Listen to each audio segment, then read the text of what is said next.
De retour dans la Social Room du Printemps des Territoires pour cette voix d'avenir avec Constance Nebula. Bonjour, vous Bonjour. êtes élue à la ville d'Angers et d'Angers-Loire Métropole, déléguée à la transition numérique et au territoire intelligent. Et ensemble, on va parler du projet Territoire intelligent justement. De quoi s'agit-il?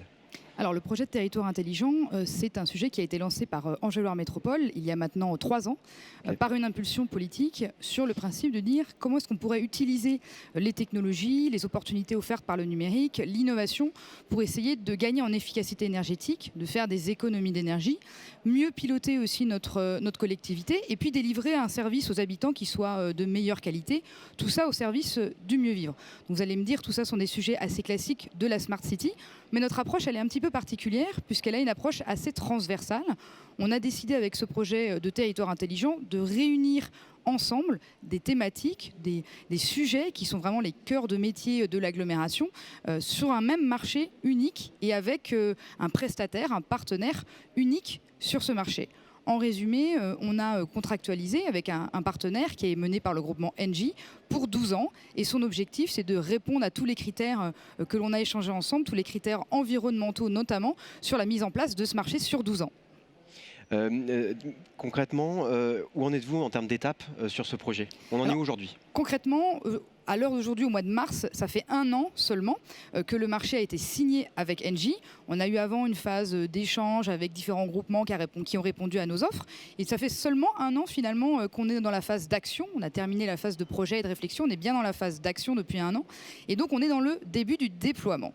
Donc qu'est-ce qui se passe depuis 1 an? On a commencé brique par brique dans l'éclairage public, dans les déchets, dans le stationnement. Voilà toutes les thématiques qui sont inscrites dans ce marché de territoire intelligent, à déployer des infrastructures, à déployer des solutions connectées, à déployer des solutions intelligentes, à travailler aussi sur nos logiciels et sur nos données, puisque tout ça va faire remonter des informations dans un futur centre de pilotage. Donc tout ce travail-là, c'est ce qui a commencé depuis 1 an. Quels seront finalement les bénéfices pour les habitants?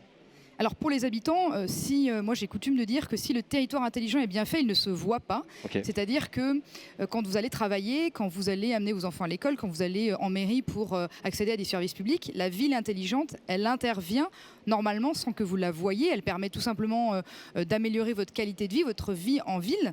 Donc par exemple, si vous êtes à vélo, vous passez sur une bande cyclable luminescente avec un éclirage progressif qui va venir s'ajouter au fur et à mesure de votre passage, que ça s'appelle territoire intelligent ou pas, j'ai envie de dire peu importe, mais pour l'usager, pour le cycliste, c'est là toute la différence sur l'apport du territoire intelligent.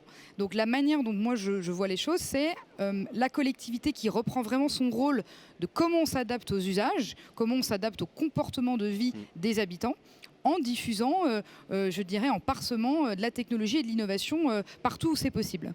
Merci beaucoup d'être venu et d'être arrêté ici dans cette Social Room, Constance Nebula. Je rappelle que vous êtes élue à la ville d'Angers et d'Angers-Loire Métropole. Très bon Merci à printemps vous. des territoires. Au revoir. Merci, au revoir.